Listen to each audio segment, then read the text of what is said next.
eksepsi. Satu, menyatakan eksepsi tergugat dinyatakan ditolak. Dalam pokok perkara, satu, mengabulkan gugatan penggugat untuk sebagian.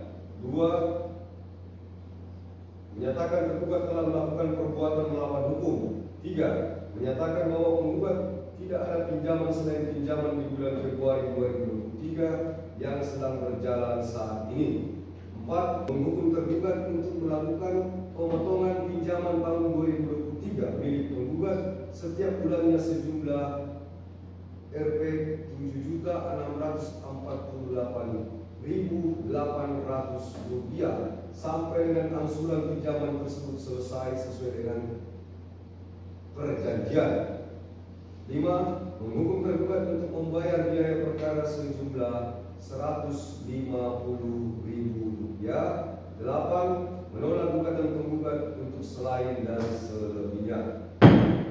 Demikian yang diputuskan pada hari ini, Senin, tanggal 19 Februari 2024 oleh Ronald Masang, Sarjana Hukum Magister Hukum sebagai hakim, dan putusan tersebut diucapkan pada hari ini juga dalam persidangan yang terbuka untuk umum oleh hakim tersebut dengan dibantu oleh Idrus Pawewang, Sarjana Hukum, panitera pengganti pada Pengadilan Negeri Manado, dan dihadiri oleh penggugat prinsipal serta kuasanya dan kuasa tergugat, tertanda hakim dan panitera pengganti. Jadi kepada pihak penggugat, prinsipal dan pihak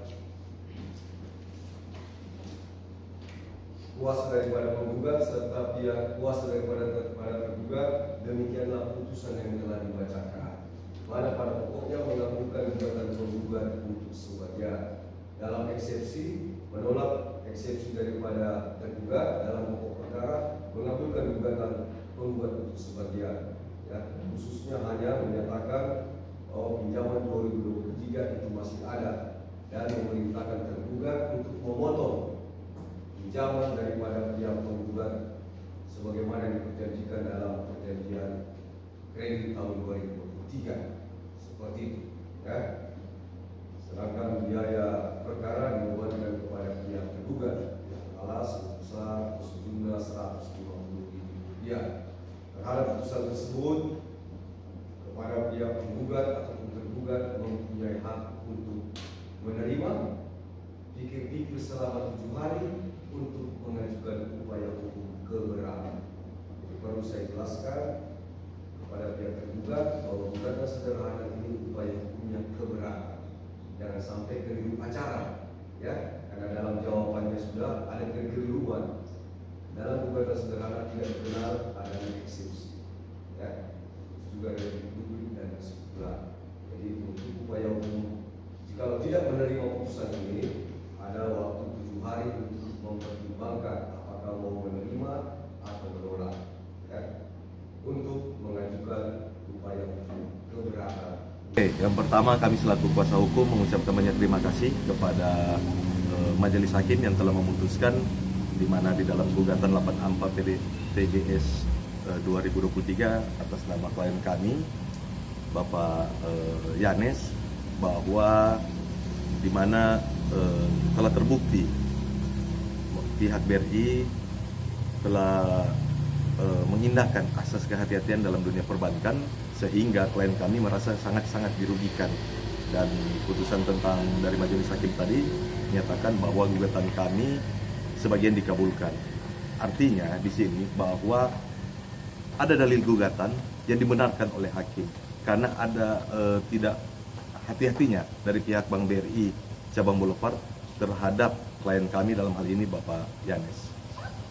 Untuk poin-poin yang dikabulkan yaitu yang pertama soal bahwa Bapak Yanes di dalam dalil gugatan bahwa dia mengetahui bahwa dia sudah tidak ada pinjaman lagi di tahun 2018, di mana pada tahun 2020 dia melakukan top up atau suplesi, dan sampai dengan tahun 2023 beliau menganggap bahwa seluruh kredit yang ada di Bank BRI sudah ditutupi, artinya tidak ada lagi pinjaman. Nah, di tahun 2023 ketika berjalan dia lakukan suplesi, dan ketika sudah berjalan kok tiba-tiba ada masalah yang belum ditutup soal tahun 2018, sehingga terjadi gugatan dan diputuskan pada hari ini atas dasar itu bahwa beliau tidak mengakui bahwa ada pinjaman 2018, yang ada hanya 2023, di mana ketika dia melakukan pinjaman baru itu sudah ditutupi pada tahun 2020 dan 2023, sehingga dia tanyakan langsung kepada pihak Bank BRI, dalam hal ini dari pihak RM Bapak MH ini. Bapak MH bilang bahwa tidak ada pinjaman, yang ada Bapak bisa melakukan pinjaman yang baru. Kok tiba-tiba saat berjalan rekening diblokir tanpa pemberitahuan, sehingga ini juga menjadi pembelajaran pada Bank BRI.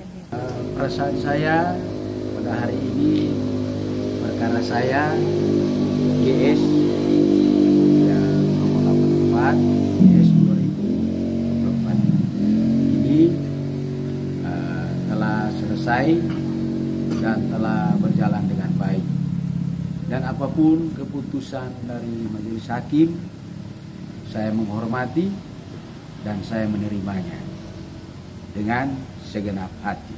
Kalau tadi dalam putusan itu sebagian yang dikabulkan, jadi yang ada di situ cuma ada sekarang ini putusan potongan 2023 yang jumlahnya 7 juta sekian. Nah, itulah yang jadi potongan pada saat ini, dan sampai selesainya pemotongan perjanjian yang ada potongan yang sekarang ini, tidak ada yang lain. Terus kami terus terang sangat-sangat menerimanya, karena apapun keputusan hakim kami menerimanya. Putusan nomor 84 tentang gugatan sederhana 2023 PN Manado demi keadilan berdasarkan ketuhanan yang maha dan yang Manado yang mengadili perkara gugatan sederhana pada tingkat pertama telah mengesahkan putusan sebagai berikut dalam perkara Yanes KTU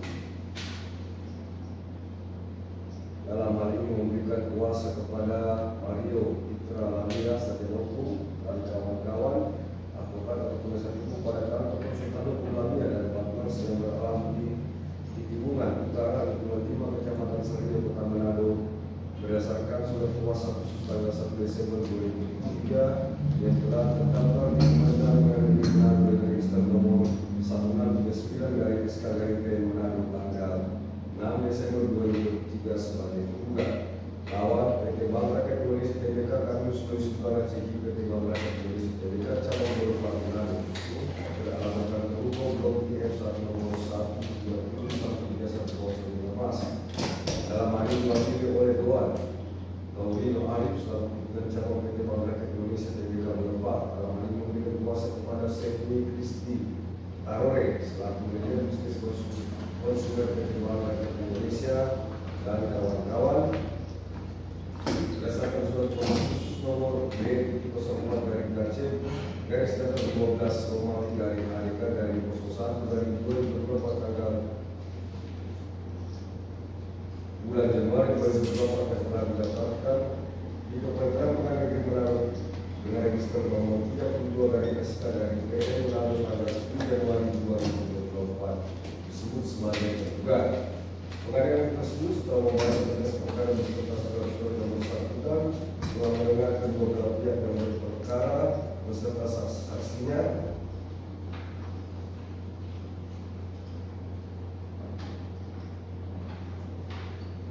tentang duduknya perkara, menimbang bahwa penggugat dalam surat gugatannya tanggal 5 Desember 2023 yang telah didaftarkan ke Kementerian Pengadilan Negeri Manado di bawah register perkara nomor 84 Perdata Gugatan Sederhana 2023 PN Manado tanggal 7 Desember 2023 telah mengemukakan hal-hal sebagai berikut. Gugatan dari pihak penggugat dianggap dibacakan dan termuat lengkap di dalam putusan ini.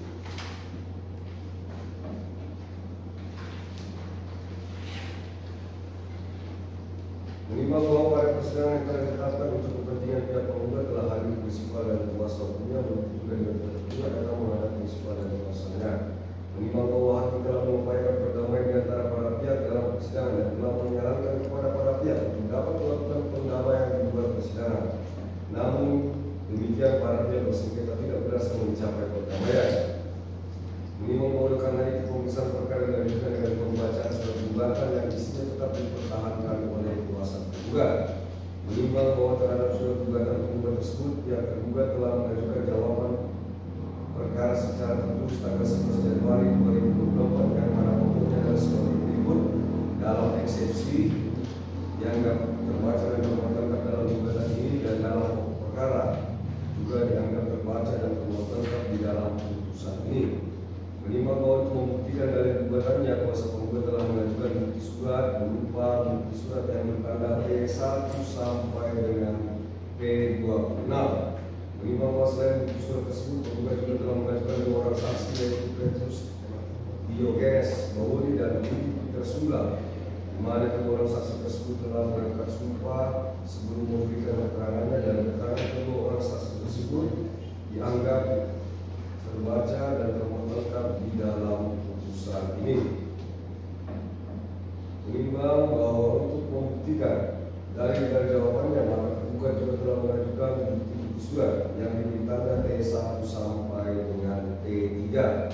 Menimbang bahwa selain bukti surat tersebut, pihak tergugat juga telah mengajukan 2 orang saksi, yaitu Dauna Tulong dan saksi Yesi Irene Manoso, di mana kedua orang saksi tersebut telah memberikan keterangan di bawah sumpah atau janji, dan kedua keterangan saksi daripada pihak tergugat dianggap terbaca dan termuat lengkap di dalam putusan ini.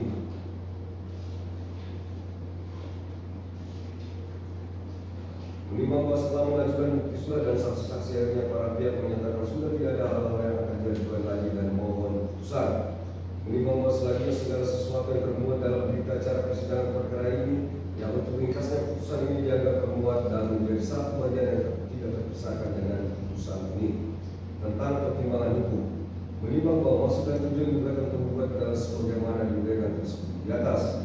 Dalam eksepsi, menimbang bahwa kuasa tergugat dalam jawabannya telah mengajukan eksepsi yang pada pokoknya sebagai berikut, bahwa gugatan tergugat tidak jelas atau kami dibuat karena sesungguhnya gugatan yang diajukan oleh penggugat tersebut pada intinya menuntut bahwa penggugat tidak ada pinjaman selain pinjaman di Februari 2023, bahwa penggugat tidak memiliki dasar hukum sama sekali bahwa penggugat tidak ada pinjaman selain pinjaman di Februari 2023, bahwa sesuai praktek peradilan suatu gugatan baru dianggap kabur menurut hukum jika gugatan 1 tidak menjelaskan dasar hukum dan fakta-fakta terkait.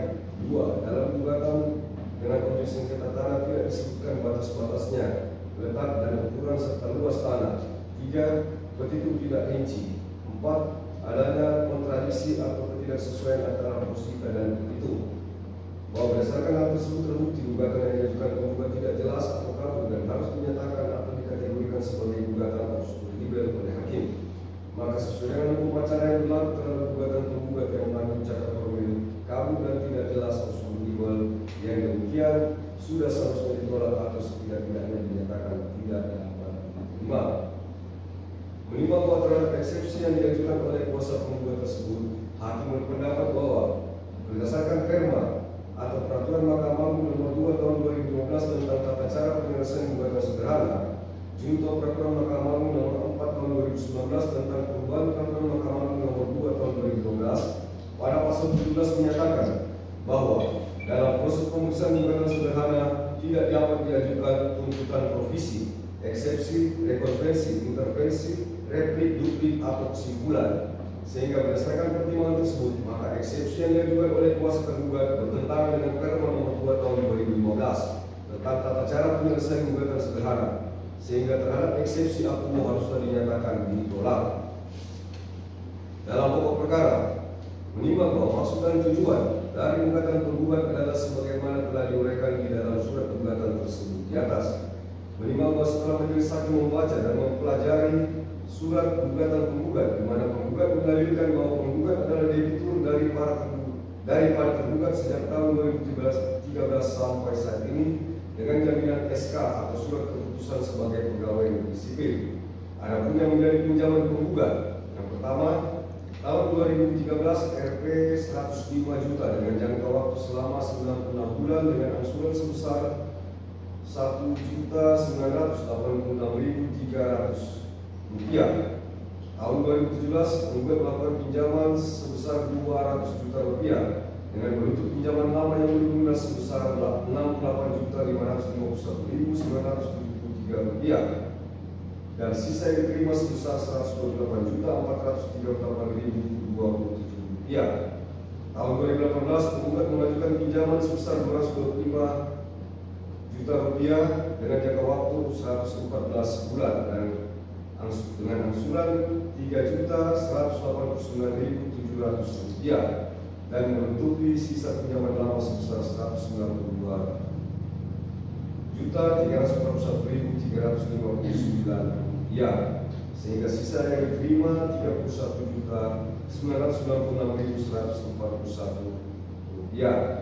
Tahun 2003 bulan Februari penggugat mengajukan pinjaman kembali sebesar Rp328 juta dengan jangka waktu 54 bulan dengan potongan sebesar Rp7.648.800 dan menutup sisa pinjaman sejumlah Rp108.781.021 dan biaya lainnya sehingga penggugat menerima sejumlah Rp200.374.179 bahwa adapun yang menjadi masalah saat ini dimulai pada bulan April, Mei, Juni, dan Juli tahun 2023. Penggugat merasa kaget bahwa ketika mau mengambil uang di ATM Bank BRI, penggugat tidak bisa menarik uang akibat diblokirnya rekening penggugat dari pihak tergugat tanpa sepengetahuan dari penggugat.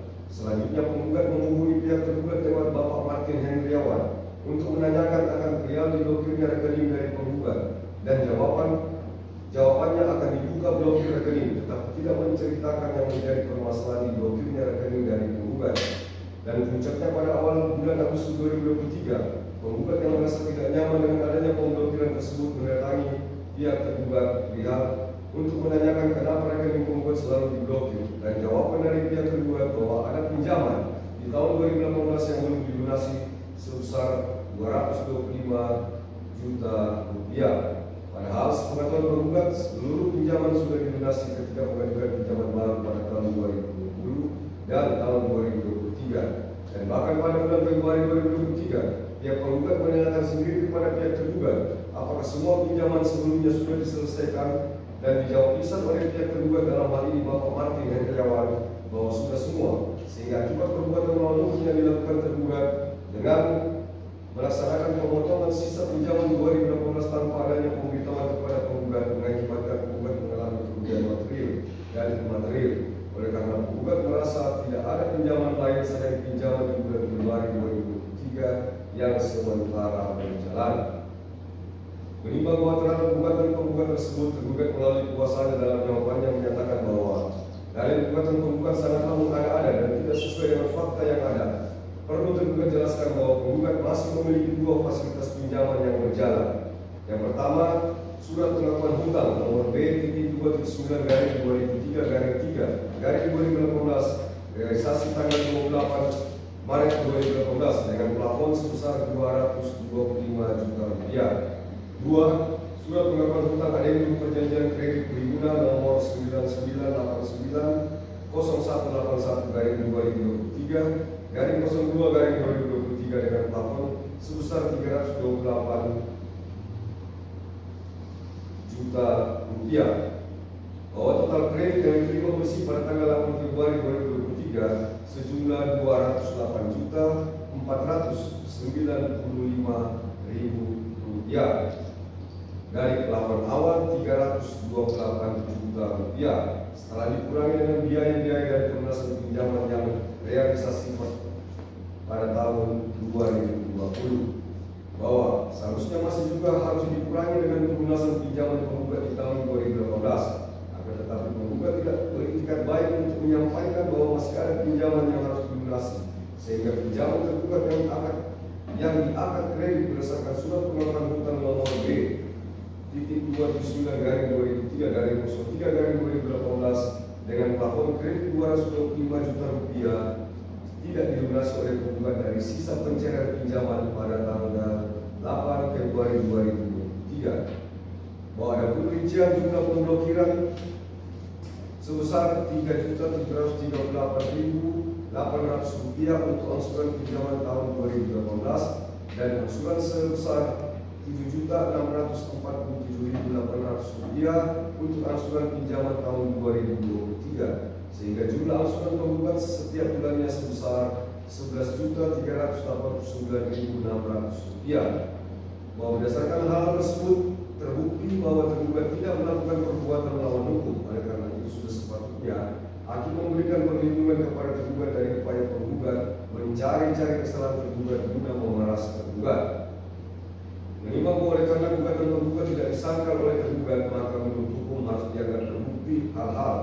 Yang pertama, bahwa penggugat sebagai debitur dan tergugat sebagai kreditur. Dua, bahwa penggugat telah melakukan peminjaman kepada tergugat dengan jaminan SK pegawai negeri sipil sejak tahun 2013, 2017, 2018, 2020, dan 2023. Menimbang bahwa untuk membuktikan kebenaran dari dalam surat gugatan, maka penggugat melalui kuasanya di persidangan telah mengajukan bukti surat bertanda E1 sampai dengan E26 dan telah mengajukan dua orang saksi yang bernama Petrus Diogenes Bauri dan Rudi Peter Sulam yang telah memberikan keterangan di bawah sumpah di persidangan. Demikian pula dengan pihak tergugat untuk membuktikan kebenaran dari dalam jawabannya telah mengajukan bukti surat bertanda T1 sampai dengan T3 dan telah mengajukan dua orang saksi yang bernama Dona Tulong dan Desi Irene Manoso yang telah memberikan keterangan di bawah sumpah di persidangan sebagaimana telah diuraikan dalam persidangan duduk perkara aku. Menimbang bahwa selanjutnya sebelum mengkaji lebih lanjut akan kebenaran dalam gugatan penggugat, maka dalam perkara ini hakim perlu terlebih dahulu mengkonstatir permasalahan pokok perkara ini dalam bentuk pertanyaan sebagai berikut. Apakah perbuatan tergugat sebagai pihak kreditur yang telah melakukan pemblokiran rekening bank serta pemotongan angsuran untuk pelunasan pinjaman milik penggugat tahun 2018 tanpa adanya pemberitahuan kepada penggugat sebagai debitur merupakan perbuatan melawan hukum? Menimbang bahwa untuk mempertimbangkan permasalahan pokok dalam perkara ini, maka tidak semua alat bukti berupa surat atau keterangan saksi akan dipertimbangkan oleh hakim, melainkan hanya bukti-bukti yang dianggap relevan dengan pokok perkara yang akan dipertimbangkan, sedangkan yang kurang relevan dikesampingkan. Menimbang bahwa selanjutnya hakim akan mempertimbangkan pokok permasalahan dalam perkara ini. Menimbang bahwa dari bukti P6, P7, P8, P9, dan P10 diperoleh fakta bahwa penggugat telah mengajukan permintaan klarifikasi kepada tergugat atas perbuatan tergugat yang telah melakukan pemblokiran serta potongan overhead pada rekening milik penggugat tanpa adanya pemberitahuan kepada penggugat. Dan oleh karena adanya tanggapan dari pihak tergugat, maka penggugat mengajukan somasi pada tanggal 27 Oktober 2023 kepada tergugat atas perbuatan tergugat yang telah melakukan pemblokiran serta potongan overhead pada rekening milik penggugat tanpa adanya pemberitahuan kepada penggugat dalam kurung video bukti P1, P2, P3, dan P4. Bahwa atas surat somasi penggugat tersebut, pihak tergugat telah mengirimkan surat tanggal 13 November 2023 perihal jawaban kronologis fasilitas pinjaman penggugat dalam kurung video bukti P11, dan dari bukti P11 tersebut diperoleh fakta bahwa sebelum penggugat melakukan pinjaman 2023, penggugat pada tanggal 25 Januari 2023 telah menghubungi tergugat melalui RM Briguna yang bernama Martin Hendriawan via WhatsApp untuk dilakukan penghitungan pinjaman. Dan setelah RM Briguna yang bernama Martin Hendriawan melakukan simulasi perhitungan, maka sisa plafon yang akan diterima dari plafon subdesi sejumlah 328 juta rupiah dengan tenor 54 bulan adalah sejumlah Rp 208 juta rupiah bersih setelah dipotong biaya-biaya asuransi dan administrasi dan pelunasan pinjaman tahun 2020. Dan berdasarkan perhitungan tersebut, akhirnya pada tanggal 8 Februari 2023 penggugat melakukan akad kredit dengan sistem buka tutup fasilitas pinjaman lama dan baru, bahwa selama bulan Maret, April, Mei, Juni, dan Juli 2023 angsuran Briguna penggugat berjalan tanpa masalah Dan baru pada bulan ke-6 Agustus 2023, penggugat mengajukan komplain perihal selalu terjadinya blokir sistem sehingga pihak tergugat mendalaminya dan ditemukan dalam sistem simulasi perhitungan supresi yang dihitung RM Briguna yang bernama Martin Hendriawan hanya fasilitas pinjaman yang direalisasi pada tahun 2000, sedangkan penggugat memiliki dua fasilitas pinjaman yang direalisasi tahun 2018 dengan plafon sejumlah 225 juta rupiah. Menimbang bahwa berdasarkan bukti P14 dan P15 diperoleh fakta bahwa penggugat telah melakukan pelunasan pinjaman tanggal 29 Maret 2018 sejumlah 188.941 188.941.359 dan berdasarkan bukti P16, 17, 18, 19 dan P20 diperoleh fakta bahwa penggugat telah melakukan pelunasan pinjaman pada tanggal 17 November 2020 sejumlah 117.504.289 rupiah. Menimbang berdasarkan bukti P5 diperoleh fakta bahwa pihak tergugat telah melakukan pemotongan angsuran pinjaman penggugat tahun 2018 pada rekening milik penggugat pada tanggal yang pertama 1 April 2023 sejumlah 3.189.700 rupiah. 2. Tanggal 5 April 2023 sejumlah 3.189.700 rupiah. 3. Tanggal 1 Mei 2023 sejumlah 3.189.700 rupiah. 4. Tanggal 17 Mei 2023 sejumlah 3.189.700 rupiah. 5. Tanggal 1 Juni 2023 sejumlah 3.189.700 rupiah. 6. Tanggal 5 Juni 2023 sejumlah 3.189.700 rupiah. 7. Tanggal 1 Juli 2023 sejumlah 3.189.700 rupiah. 8. Tanggal 14 Juli 2023 sejumlah 3.189.700 rupiah. 9. Tanggal 1 Agustus 2023 sejumlah 3.189.700 rupiah. 10. Tanggal 1 September 2023 sejumlah 3.189.700 rupiah. 11. Tanggal 1 Oktober 2023 sejumlah 3.189.700 rupiah. Menimbang bahwa dari uraian fakta tersebut di atas dikuatkan juga oleh keterangan kedua orang saksi penggugat yang pada pokoknya menyatakan bahwa benar penggugat adalah debitur daripada pihak tergugat.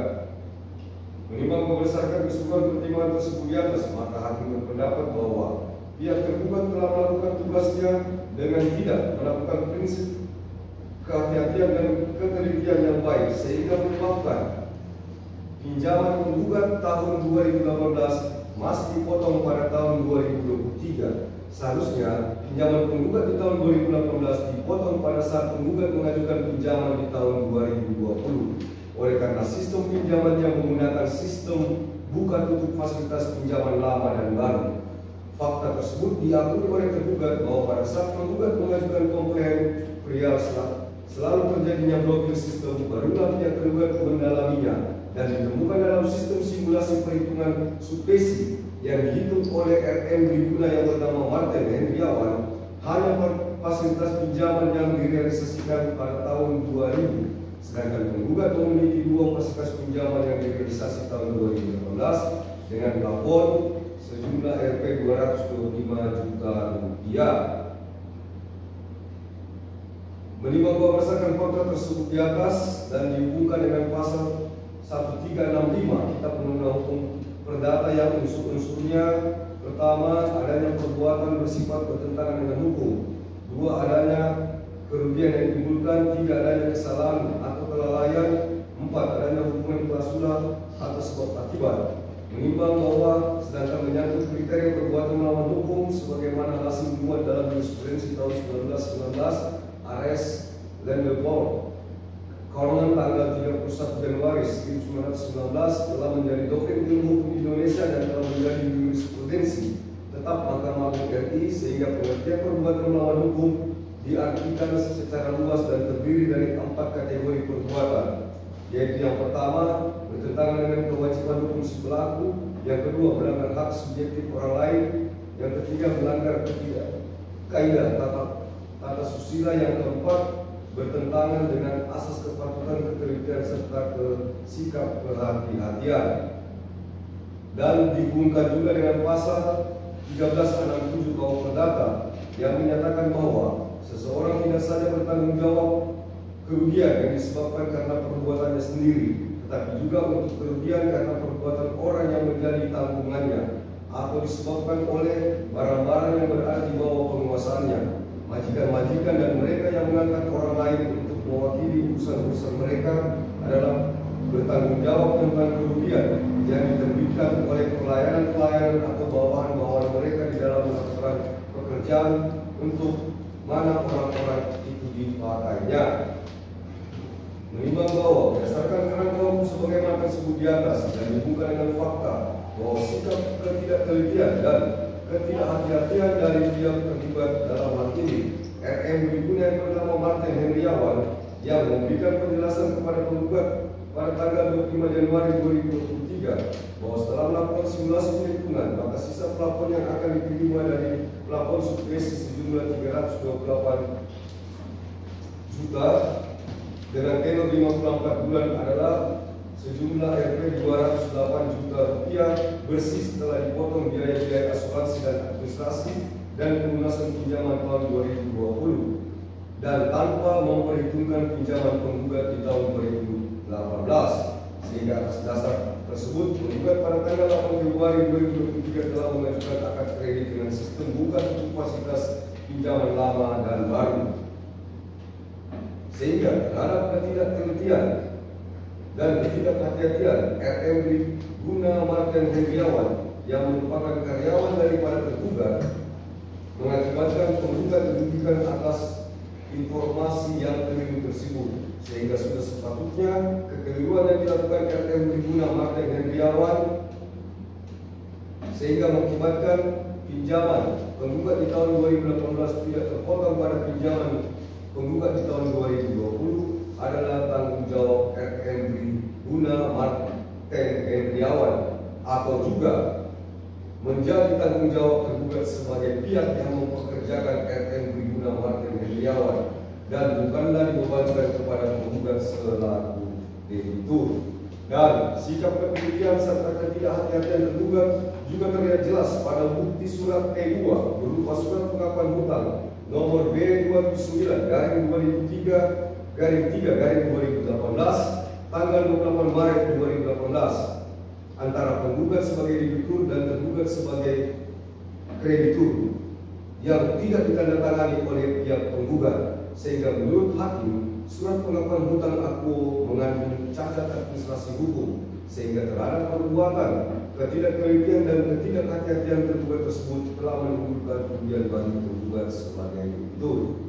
Menimbang bahwa selanjutnya terhadap dalil-dalil sangkalan tergugat, hakim berpendapat bahwa dari bukti surat maupun saksi-saksi yang diajukan oleh tergugat tidak ada satupun yang dapat mematahkan dalil-dalil gugatan penggugat sebagaimana yang telah dipertimbangkan tersebut di atas, sehingga terhadap dalil-dalil sangkalan tergugat patut untuk ditolak seluruhnya. Menimbang bahwa berdasarkan pertimbangan tersebut di atas, hakim berpendapat bahwa perbuatan ketidaktelitian dan ketidakhati-hatian yang telah dilakukan oleh tergugat sehingga menimbulkan kerugian bagi penggugat sebagai debitur adalah perbuatan melawan hukum karena telah melanggar hak subjektif dari penggugat sebagai debitur. Menimbang bahwa oleh karena pokok permasalahan telah terjawab, maka selanjutnya hakim akan mempertimbangkan petitum-petitum gugatan penggugat sebagai berikut. Menimbang bahwa terkait petitum gugatan angka 1 akan ditentukan setelah adanya pertimbangan pada petitum-petitum lainnya. Menimbang bahwa sebagaimana telah dipertimbangkan pada pokok permasalahan, di mana telah dipertimbangkan bahwa perbuatan tergugat yang telah diulangi bahwa perbuatan tergugat ketidaktelitian dan kehati-hatiannya telah melakukan pemotongan pinjaman 2018 di tahun 2023 tanpa pemberitahuan terlebih dahulu kepada penggugat, sehingga menimbulkan kerugian bagi penggugat dalam perbuatan melawan hukum karena telah melanggar hak subjektif dari penggugat sebagai berikut, maka petitum angka 2 beralasan hukum untuk dikabulkan. Menimbang bahwa terhadap petitum angka 3, hakim berpendapat bahwa oleh karena pokok permasalahan hukum telah terbukti dan penggugat telah dinyatakan melakukan perbuatan melawan hukum, sehingga terhadap tuntutan penggugat yang menyatakan bahwa penggugat tidak ada pinjaman selain pinjaman di bulan Februari 2023 yang sedang berjalan saat ini, patutlah untuk dikabulkan. Menimbang bahwa begitu juga terhadap petitum penggugat pada petitum angka 4 dan 6, patutlah untuk dikabulkan dengan perintah kepada tergugat untuk melakukan pemotongan pinjaman tahun 2023 setiap bulannya sejumlah Rp7.648.800 sampai dengan angsuran pinjaman tersebut selesai sesuai dengan perjanjian. Menimbang bahwa terhadap petitum angka 5 yang menyatakan agar tergugat dihukum membayar ganti kerugian material kepada penggugat sejumlah Rp25 juta dengan perincian biaya transport selama pengurusan administrasi sejumlah Rp2.500.000, biaya persidangan sejumlah Rp7.500.000, biaya jasa advokat pengacara sejumlah Rp500 juta, sehingga total Rp25 juta. Menimbang terhadap petitum tersebut, hakim mempertimbangkannya sebagai berikut: bahwa terhadap tuntutan ganti rugi sebagaimana tersebut di atas, menurut pendapat hakim, tuntutan tersebut patutlah untuk ditolak oleh karena penggugat dalam persidangan tidak dapat membuktikan melalui bukti surat dan saksi-saksi tentang adanya kerugian akuo. Menimbang bahwa terhadap tuntutan penggugat dalam petitum gugatan angka 8 yang pada pokoknya menuntut supaya putusan ini dapat dilaksanakan terlebih dahulu atau informal meskipun ada upaya hukum banding atau kasasi, menurut pendapat hakim haruslah ditolak oleh karena gugatan penggugat tidak memenuhi ketentuan dalam pasal 20 Perma 2 tahun 2015 tentang tata cara penyelesaian gugatan sederhana dan pasal 191 Reglemen Bidding Restaurant atau RBG. Menimbang berdasarkan pertimbangan tersebut di atas, hakim berpendapat gugatan penggugat dikabulkan sebagian dan menolak seluruhnya. Menimbang bahwa oleh karena gugatan penggugat dikabulkan sebagian dan penggugat berada di pihak yang kalah, maka penggugat harus diukur untuk membayar biaya perkara. Mengingat dan memperhatikan pasal 1365, 1367 KUH Perdata, pasal-pasal dalam Reglemen Bidding Restaurant atau RBG serta peraturan perundang-undangan lain yang bersangkutan dalam perkara ini.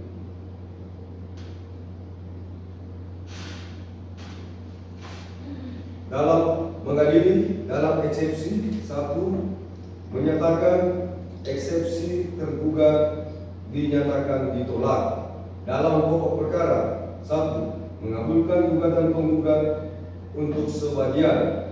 2 menyatakan tergugat telah melakukan perbuatan melawan hukum. 3 menyatakan bahwa penggugat tidak ada pinjaman selain pinjaman di bulan Februari 2023 yang sedang berjalan saat ini. 4 menghukum tergugat untuk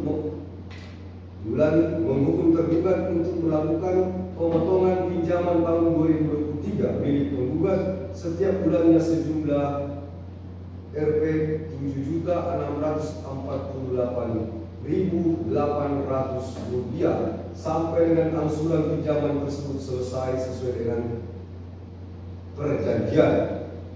5 menghukum tergugat untuk membayar biaya perkara sejumlah Rp150.000.